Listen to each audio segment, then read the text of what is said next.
Jay-Z, whose real name is Sean Carter, is now being accused of a 13-year-old girl after party following the 2000 Video Music Awards in New York City. Lawsuit accuses him of 13-year-old girl with Sean Diddy Combs at a house party more than 2 decades ago. Jay-Z's legal team is now being accused of offering $1,000 for lawsuits targeting Tony Busby, Texas lawyer representing the Jane Doe. He says he has audio tapes of them doing it. So they just projecting, they're putting things that they don't believe that they can do on you. If Diddy goes down and he's alive, you're going to see a picture of 50, 100 people going down.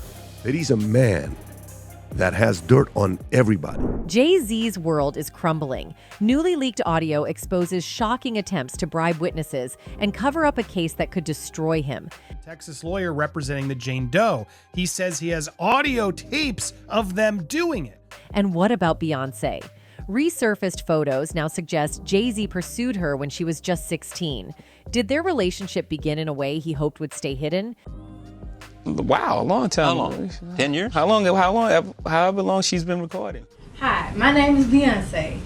Beyonce Giselle knows. And I'm 16 years old. I just turned 16 about 4 or 5 days ago. Then there's the murky past involving young ladies in the music industry. Is this a pattern of behavior finally catching up to him? Allegedly a romantical thing. It's all right, I'll say alleged, but we know.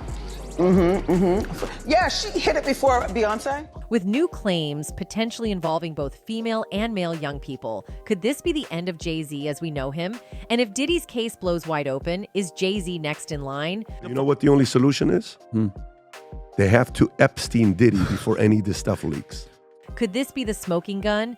Let's start with the bombshell audio recording leaked by attorney Tony Busby. In the clip, alleged investigators working for Jay-Z's team appear to be bribing witnesses to discredit Busby's law firm.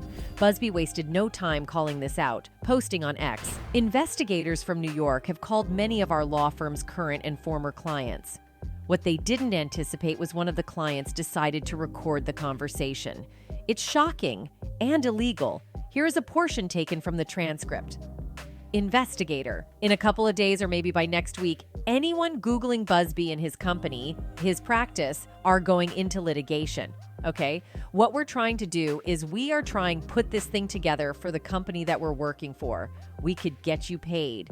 You could get money right soon, you know? We gave this kid $1,000 to start yesterday just to get him on the right path. At the end of the day, this is going to go through the courts. Busby is getting sued. These guys are on tape offering to pay clients to sue our law firm. That's a crime. The implications are staggering. If this recording holds up in court, it could not only weaken Jay-Z's defense, but also open the door to new charges against his team for obstruction of justice. This kind of tactic, bribing witnesses, paints a picture of a defense scrambling to stay ahead of damning evidence. And this isn't the first time Jay-Z's name has been attached to questionable legal maneuvering. From using his power and influence to suppress allegations to now facing direct accusations of trying to manipulate the legal system, a pattern of behavior is starting to emerge. Questions are now swirling. How far will Jay-Z go to protect his legacy? And what does this mean for the case itself? To answer these, we have to look deeper into his past, his connections to Beyoncé, and the timeline of their relationship, which has its own share of controversy. Could this pattern of manipulation stretch back further than we thought?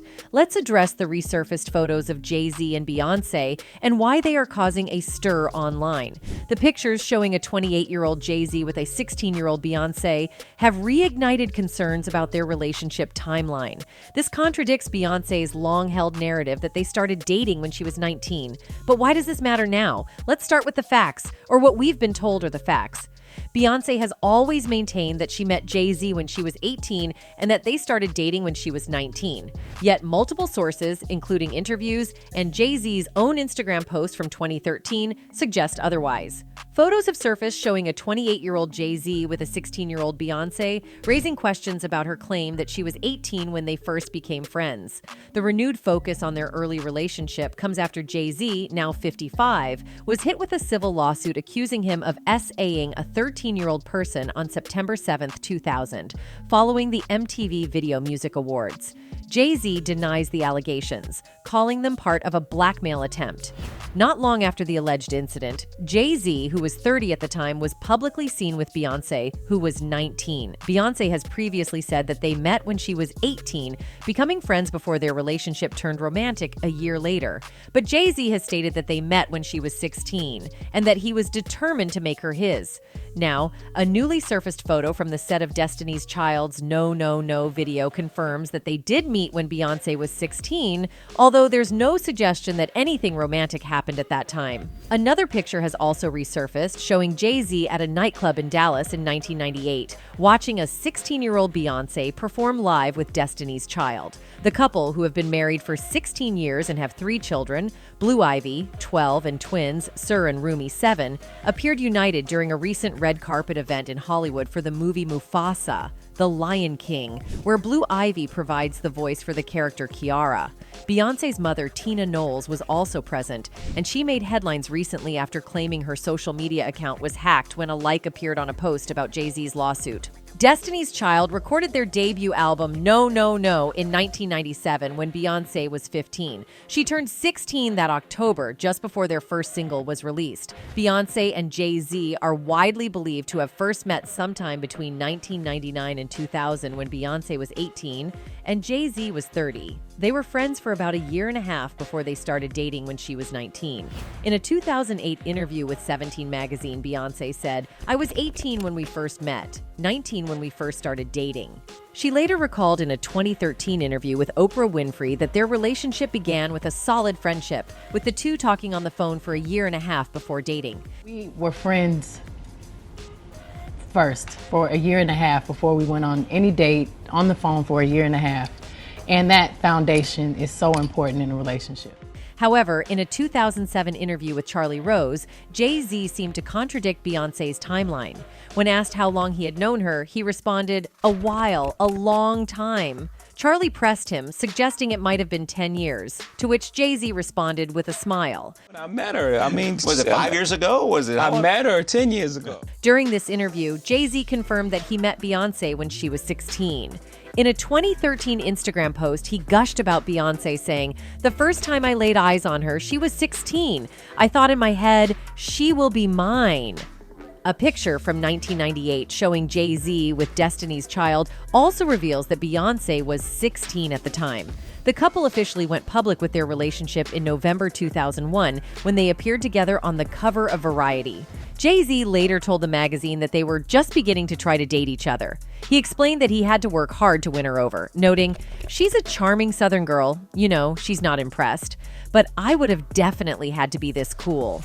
By 2003, Beyoncé featured on Jay-Z's hit track 03 Bonnie and Clyde, and Jay-Z appeared on her song Crazy in Love from her debut solo album Dangerously in Love. The couple married in a secret ceremony in April 2008. But this isn't the first time Jay-Z's past with young ladies has come under scrutiny. For context, Foxy Brown allegedly confessed that her ticket to rap stardom came at a cost, and it all happened while she was young. There are rumors that she claims Jay-Z, then 27, took her V-card when she was just 15 years old, and that Hova, who as the story goes has a horse-like you-know-what, funded her shopping trips and pampering at hair and nail salons while she was still in high school, all to get into bed with her. In the beginning, we'd jump in the van, we'd go to Maryland, we'd go anywhere. You know what I'm saying? But wait, there's more. Allegedly, Jay-Z, according to Foxy, has a thing for trans people. The claim is that she said she discovered this after one began calling and harsing her shortly after Jay-Z gave her the G infection. I think about what I'm gonna say. Okay. You know what I'm saying? I think about what I'm gonna do. Allegedly, she claimed that during one of her sessions with Jay-Z, there had been a video recording involved. This session was far from private, as another high-profile individual was allegedly present, none other than the multi-talented Jamie Foxx, who played the role of Wanda in the iconic sketch comedy show In Living Color. It appears Foxy's supposed account ventured into even murkier territory when she allegedly disclosed that Jay-Z had compelled her to sign multiple non-disclosure agreements or gag orders related to an intimate encounter that involved all three of them, herself, Jamie Foxx, and Jay-Z. She asserted that this encounter was, in fact, a threesome. The sensational twist in this story occurred when, shortly after this incident, the alleged videotape of that supposed particular rendezvous mysteriously disappeared from her home. Foxy Brown firmly believes that Jay-Z had a hand in the disappearance of this tape, raising suspicions about his involvement in the alleged theft. But this is only the tip of the iceberg. Beyond the shocking revelations and claims, there are claims that Foxy Brown divulged another intriguing facet of Jay-Z's life. Supposedly, according to her, there was an enduring consistency in Jay-Z's world that could not be ignored. She allegedly hinted at a connection between Jay-Z and Larry Johnson, suggesting that their relationship may have been more than just casual friendship. The fact that Jay-Z had once shared an apartment with the NBA player, who had a prior association with Rocawear, lent some credence to her insinuations. In her alleged candid recollection of her experiences with Jay-Z, it seems Foxy did not hold back when it came to expressing her sentiments about Jay's wife, Beyoncé. Her feelings towards Beyoncé were far from sugar-coated, to say the least. Foxy Brown left no room for ambiguity in her candid remarks regarding the global superstar. Foxy allegedly claimed that Beyoncé had also been infected by Jay-Z, purportedly saying, "Now he is with Beyoncé, F that halitosis infected H." Adding to the speculation around Jay-Z and Foxy Brown's dynamic is their collaboration on the track, Ain't No. The song opened with Jay-Z's confident lyrics, offering what many interpreted as a nod to Foxy Brown. Fox Brown. "Yeah, Jay-Z, what? I keep it fresher than the next buy. No need for you to ever sweat the next B. With speed, I make the best B see the exit indeed." He continued with lines suggesting admiration and generosity. "You gotta know you're thoroughly respected by me. You get the keys to the Lexus with no driver. You got your own 96-something to ride. And keep your tied up in Versace. That's why." The chorus of the track evolved into a seamless duet between Foxy Brown and Jay-Z, further fueling curiosity about the nature of their relationship. "Ain't no one like the one I got, no one can F you better. Sleeps around but he gives me a lot, keeps you in diamonds and leathers. Friends'll tell me I should leave you alone, dot tell the freaks to find a man of their own, man of their own, man of their own." The issue of Foxy Brown's age during the release of the song in 1996 remains contentious, yet official records indicate that all pre-mixed recordings, including vocals, had been completed by 1994 when Brown was approximately 14 or 15 years old. While Foxy Brown was undoubtedly a remarkable performer who left audiences yearning for more, it is Jay-Z's repeated inclusion of her in his tours that raised eyebrows. Many people were left wondering if their connection was merely a friendship or if there was more to it than met the eye. Why did they maintain silence on the subject? Well, one fact that must be considered is Foxy Brown's age when she initially crossed paths with Jay-Z. It is alleged that she was just 15 years old when they first encountered each other, whereas Jay-Z was 27 at that time. "We have a history that supersedes music." This is where things start to get rather peculiar. Foxy would later sign a contract with Def Jam, and only afterward did allegations surface suggesting a romantic liaison between her and Jay. Once again, Foxy vehemently denied these claims, insisting that her connection with Jay was rooted solely in their shared passion for music. Nevertheless, the circumstances surrounding a 27-year-old man's friendship with a 15-year-old girl undoubtedly raise eyebrows. Their onstage chemistry was hard to ignore, and Jay-Z often invited Foxy to perform with him during his tours. All of this transpired while Foxy was still a teenager. The situation began to draw comparisons to the Aaliyah and R. Kelly scandal of that era, where people couldn't help but feel that they were remarkably close. Always seen together, mingling in the same circles, partying together, it made folks speculate whether there was more to their relationship than they were letting on. In the 1990s, people began to draw parallels between Foxy Brown and Jay-Z and Lil Kim and Biggie, noting the undeniable chemistry they shared. In the case of Lil Kim and Biggie, the connection went beyond friendship into a romantic one. It was natural for people to wonder if Jay-Z and Foxy shared a similar bond. Even the infamous Ether track by Nas seemed to imply that Jay-Z had a romantic relationship with Foxy, further fueling the speculation that their connection went beyond mere friendship. Damon Dash was also recently interviewed by Nick Cannon, who asked him, "At what age was Foxy Brown signed?" And Cannon responded by saying, "I wasn't paying attention to Foxy Brown. I didn't sign Foxy Brown. Stop putting me in that. Don't beat around the bush. Say what you want to say. What do you mean by that question? It seems like you got a question for Jay. Ask him." Well, when Cannon pressed him to give a clear answer, he exploded on the host. No, I'm just asking. Why you bring that up? What happened with Foxy Brown? I don't know. What were you saying? But as fate would have it, Damon did slip up while evading the question, which basically proved that there was something going on intimately between Foxy and Jay-Z. He said, "I never stuck my C in the Fox's box, but damned if I ain't opened Pandora's box. They try to slander your man on CNN and Fox." Sometime after the allegations were made, Foxy Brown addressed them, claiming that they were as false as they come. She said, "The atrociousness of this story sickened me to my stomach. Any and everyone involved will be contacted by my attorney. In all my years in the music industry, these are the most disgusting and disrespectful allegations I've ever experienced. This fictitious story, with no audio, visual, or written interview, clearly was concocted with malicious intent. I will not let any undercover hater create discord and disrespect my name and reputation. This disrespect will not be tolerated." Wendy Williams was also convinced that there was something shady about Jay-Z and Foxy Brown's relationship. While announcing Foxy's memoir's release, Wendy took some jabs at the celeb's unnatural relationship. This was allegedly a romantical thing. It's all right, I'll say alleged, but we know. Yeah, she hit it before Beyonce. Adding fuel to the fire, Busby has hinted at even more damning allegations against Jay-Z, including claims involving male minors.